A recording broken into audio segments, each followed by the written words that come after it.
أعوذ بالله من الشيطان الرجيم. بسم الله الرحمن الرحيم. السلام عليكم ورحمة الله تعالى وبركاته. الحمد لله رب العالمين، والصلاة والسلام على أشرف الأنبياء والمرسلين سيدنا ونبينا محمد وعلى آله وأصحابه أجمعين. قال رب اشرح لي صدري ويسر لي أمري واحلل عقدة من لساني يفقه قولي يفقه قولي يفقه قولي.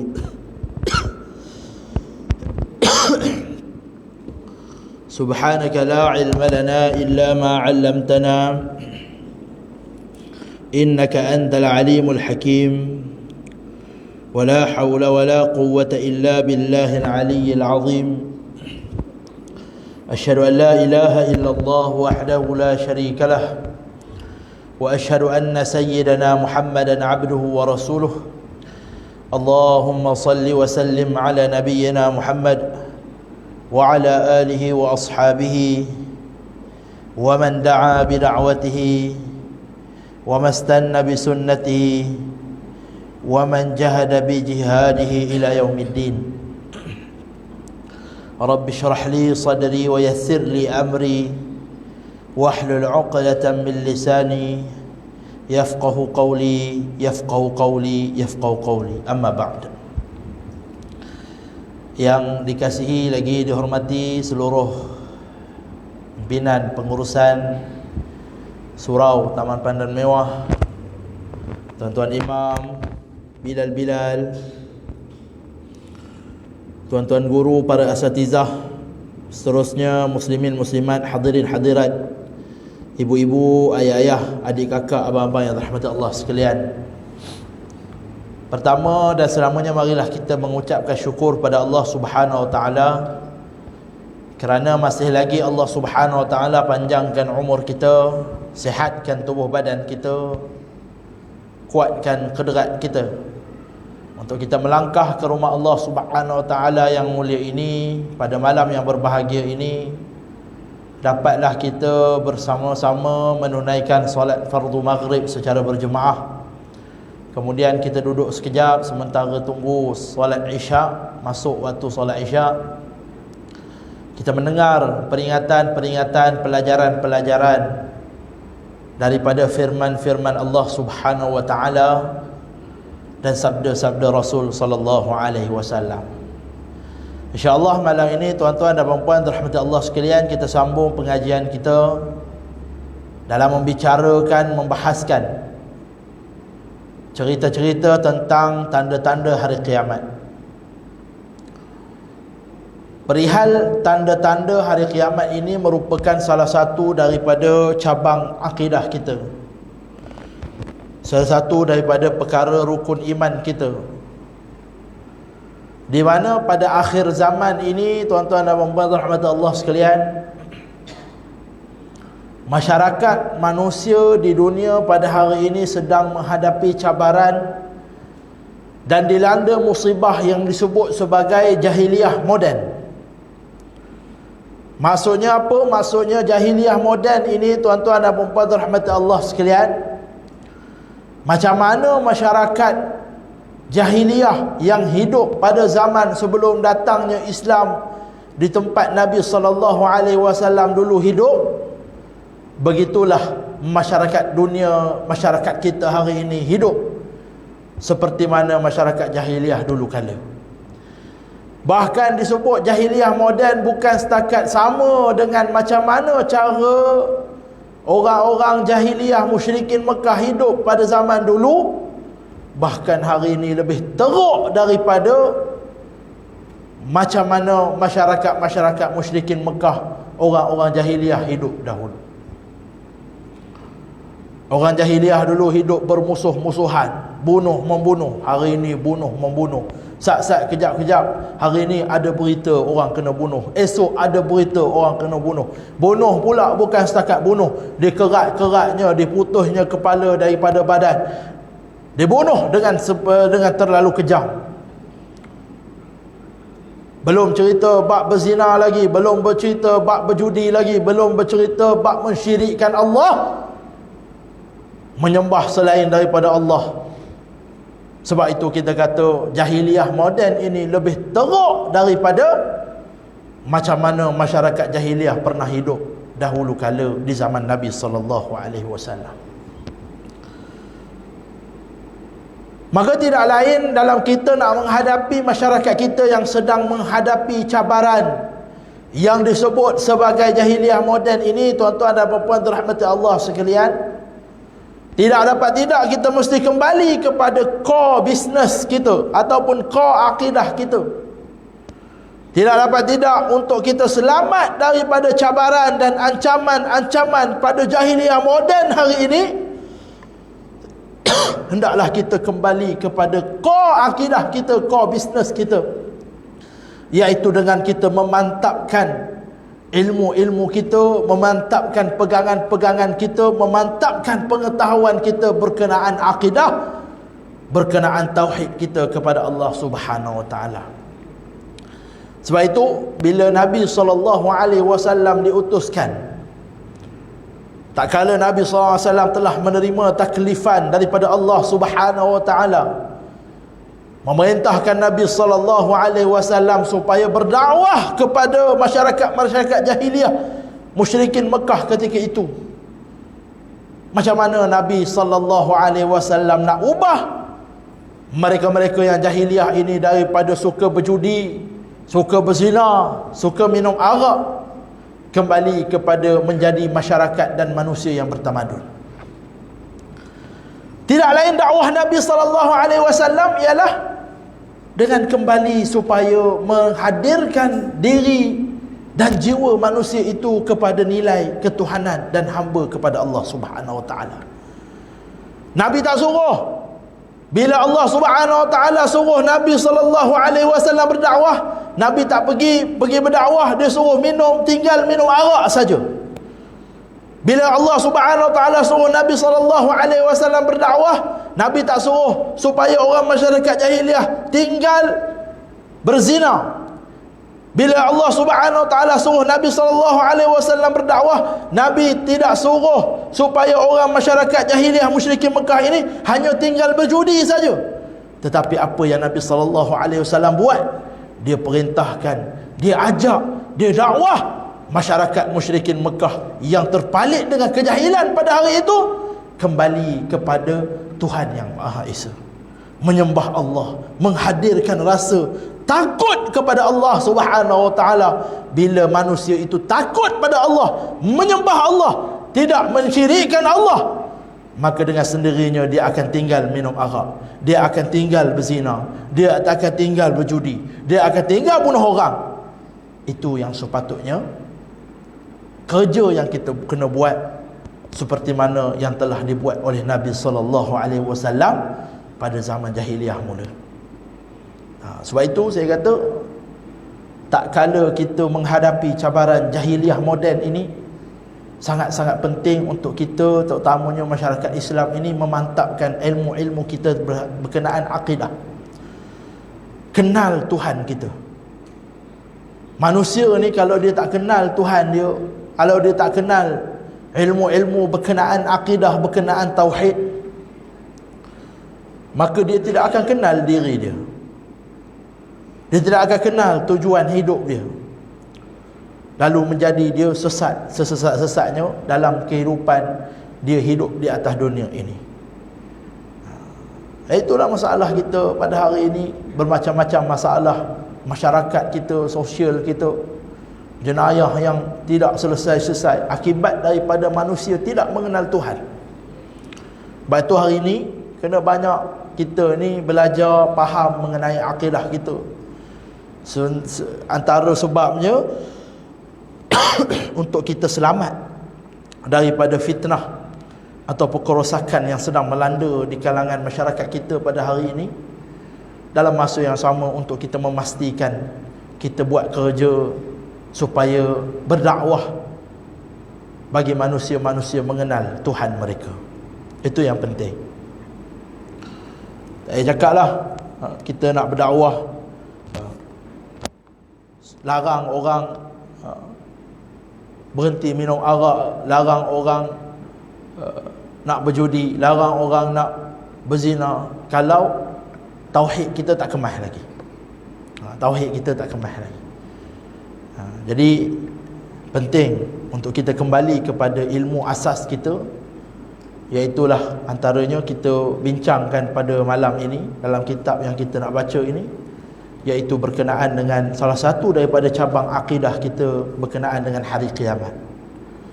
Tuan-tuan dan puan rahmat Allah sekalian, kita sambung pengajian kita dalam membicarakan tanda-tanda kiamat yang kecil. Kita telah kupas beberapa bulan yang lalu contoh-contoh salah satu daripada tanda kecil hari kiamat, iaitulah fitnah akhir zaman, peristiwa-peristiwa yang boleh menggoncangkan iman manusia, iman orang Islam, yang boleh memecah belahkan umat Islam, yang boleh merosakkan umat Islam. Hari ini kita sambung pada tanda kecil hari kiamat yang seterusnya, seperti mana yang disusun oleh Syekh Yusuf Wabil hafizahullah dalam kitabnya yang diberi nama Asyratus Sa'ah, tanda-tanda hari kiamat. Iaitulah tanda yang ketujuh diletakkan di sini. Tanda kecil hari kiamat ialah munculnya mereka yang mendakwa sebagai nabi. Ini juga merupakan salah satu tanda kecil hari kiamat. Maksudnya, antara tanda-tanda kecil hari kiamat ialah munculnya mereka-mereka yang mendakwa diri mereka sebagai nabi. Itu salah satu daripada tanda-tanda kecil hari kiamat. Dan daripada tanda-tanda yang telah muncul, yang ini tanda-tanda kecil, iaitu munculnya mereka-mereka yang berdusta, yang mendakwa bahawasanya mereka itu nabi, dan mereka itu menghampiri 30 orang pendusta. Sesungguhnya telah keluar sebahagian daripada mereka pada zaman Nabi dan pada zaman sahabat, dan tidak akan berhenti, mereka akan muncul. Ini kata Syekh Yusuf Al-Wabi rahimahullah. Salah satu daripada tanda-tanda hari kiamat, tanda kecil hari kiamat, ialah munculnya pendusta-pendusta yang mendakwa diri mereka adalah nabi yang diutuskan. Disebut di sini pendusta-pendusta ini telah disebut di dalam hadis Nabi sallallahu alaihi wasallam bahawasanya mereka ini, bilangan mereka ini hampir 30 orang. Maknanya daripada zaman Nabi hingga hari kiamat ada 30 orang pendusta yang akan muncul mengaku diri mereka sebagai nabi. Ini dalam hadis ada sebut. Nanti lagi kita baca hadisnya.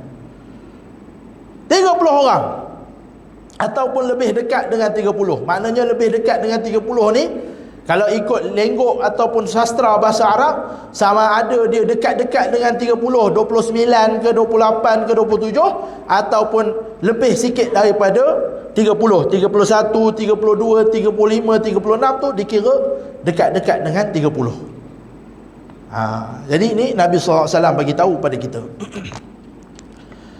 Dan tidaklah dihadkan seperti mana yang disebut di dalam hadis itu kepada sesiapa sahaja yang mendakwa diri mereka adalah nabi secara mutlak. Sesungguhnya kalau dikira daripada itu, maka bilangannya sangat banyak, melebihi 30. Tidak dapat kita hadkan. Akan tetapi yang dimaksudkan di dalam hadis berkenaan 30 itu adalah mereka-mereka yang telah menimbulkan kerosakan, banyak pengikut-pengikutnya, dan masyhur di kalangan manusia. Kata Syekh dekat sini, dalam hadis sebut 30 orang akan muncul mengaku sebagai diri mereka nabi. Akan tetapi bukanlah maknanya 30 itu kita kira siapa saja yang mengaku dia Nabi, kita kira dia termasuk dalam 30 tu. Tak. Sebab kalau kira macam tu, lebih 30 dah. Daripada zaman Nabi sampai ke hari ini, lebih 30. Beratus dah, beribu dah orang nak mengaku dia Nabi daripada zaman Nabi. Tetapi kata Syekh di sini, yang dimaksudkan dalam hadis 30 itu ialah mereka yang memberi pengaruh ataupun kesan yang buruk kepada Islam, merosakkan akidah umat Islam, banyak pengikut-pengikutnya, dan mereka itu masyhur di kalangan manusia. Maknanya orang kenal dia ni Nabi, mengaku Nabi. Kalau macam tu tak sampai 30 lagi kalau kita kira daripada zaman Nabi hingga ke hari ini. Di dalam kitab Sahihain Imam Bukhari dan Muslim, daripada Abu Hurairah radhiyallahu anhu, daripada Nabi sallallahu alaihi wasallam telah bersabda, la taqum as-sa'atu hatta yab'ath ad-dajjalun kazzabun qaribun min 30 kulluhum yaz'amu annahu Rasulullah, kulluhum yaz'amu annahu Rasulullah. Kata Nabi sallallahu alaihi wasallam, hadis diriwayatkan dalam Sahih Bukhari dan Muslim, la taqumus sa'ah, tidak akan berlaku hari kiamat, hatta yub'atsa dajjalun, hatta yab'atsu dajjalun, sehingga dibangkitkan munculnya dajjal kazzabun, yang mendusta, qaribun min 30, menghampiri bilangan mereka itu dekat dengan 30. Kulluhum yaz'amu annahu Rasulullah, semua daripada mereka itu mendakwa bahawasanya diri mereka adalah utusan Allah Subhanahu wa taala. Ni hadis ni. Nabi bagi tahu, la taqumus saah, tidak akan berlaku hari kiamat. Maksudnya ini adalah tanda hari kiamat. Selagi tidak berlaku benda ini, tak akan berlaku hari kiamat. Maknanya tanda-tanda hari kiamat. Apa dia?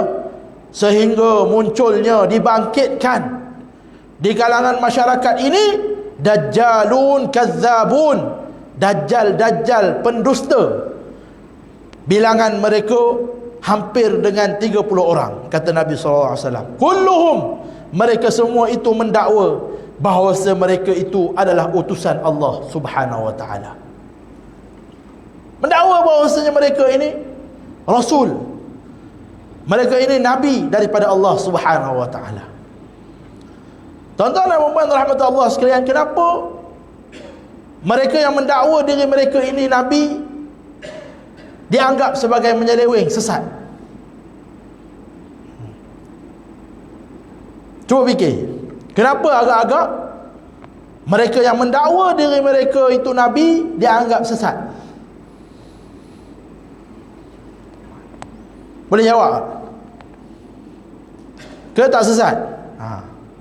Sudah.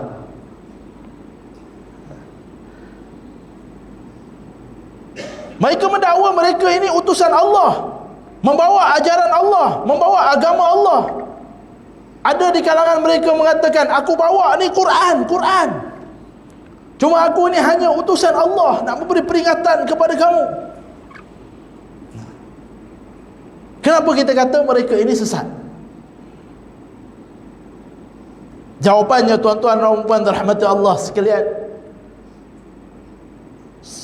saat mereka mendakwa bahawasanya mereka itu Nabi, dan orang yang beriman bahawasanya mereka itu Nabi, maka mereka ini telah menggugurkan syahadah, 2 kalimah syahadahnya. Kita nak mampu, kita ni Islam, kita mesti mengucap 2 kalimah syahadah, asyhadu an la ilaha illallah wa anna Muhammadar Rasulullah. Aku naik saksi, aku beriman, aku berpegang dengan akidah aku bahawasanya tidak ada Tuhan yang layak disembah melainkan Allah, wa anna Muhammadar Rasulullah, dan sesungguhnya Nabi Muhammad sallallahu alaihi wasallam itu pesuruh Allah. Dah kalau kita mengaku, kita naik saksi, kita punya syahadah berpegang dengan ajaran Nabi sallallahu alaihi wasallam, Nabi bagi tahu dialah pesuruh Allah yang terakhir, dialah Rasul yang terakhir daripada Allah. Tidak ada Nabi selepas Nabi Muhammad sallallahu alaihi wasallam yang diberitahu oleh Nabi sallallahu alaihi wasallam sendiri. Maksudnya siapa yang mengiktiraf Nabi selain daripada Nabi Muhammad sallallahu alaihi wasallam selepas diutusnya Nabi Muhammad ini, mereka itu telah menafikan syahadah mereka. Mereka mendustakan Nabi, mendustakan Rasulullah. Sebab itu kita jangan ingat, tuan-tuan dan puan-puan rahmatullah sekalian, kafir ni hanya mereka yang tak sembah Allah. Setengah ayat kita kata kafir ni kalau dia sembahyang, dia sujud pada pokok. Kalau dia kafir ni dia sembah berhala. Kalau kafir ni dia sembah batu. Kalau kafir ni dia tidak sembah Allah. Kita kena ingat, mereka yang tidak mengikut Rasul sallallahu alaihi wasallam, mendustakan Nabi sallallahu alaihi wasallam juga kafir. Jangan ingat, mereka yang tak mendustakan Nabi itu tak kafir. Sebab tu saya kata tadi, orang yang mengaku Nabi, dia kata, aku bawa ajaran daripada Allah, aku suruh kamu semayang juga, dia kata. Cuma aku ni hanya utusan Allah memberi peringatan pada kamu. Kok mana salahnya? Salahnya kerana dia mendustakan Rasulullah sallallahu alaihi wasallam. Dia menafikan syahadahnya. Sebab itu jangan ingat kufur ini hanya mereka yang menyembah selain Allah. Iblis contoh yang paling besar, tuan-tuan dan puan-puan rahmat Allah sekalian. Iblis ni dia tak percaya Allah ke? Iblis ni dia sembah selain daripada Allah ke yang dia jadi kufur, dilaknat Allah ni, sehingga dijanjikan neraka tempatnya, dihalau oleh Allah Subhanahu wa taala ke syurga. Adakah sebab dia menyembah selain daripada Allah? Adakah sebab dia mensyirikkan Allah? Tidak. Cerita iblis ni tuan-tuan dan puan-puan, dialah yang paling hebat sekali ibadat dia, sembahan dia kepada Allah Subhanahu wa taala. Tapi kalau kita tengok sejarah yang Allah Subhanahu wa taala nukil dalam Al-Quran, mengapa iblis ini menjadi kufur kepada Allah Subhanahu wa taala, dilaknat oleh Allah Subhanahu wa taala? Tidak lain kerana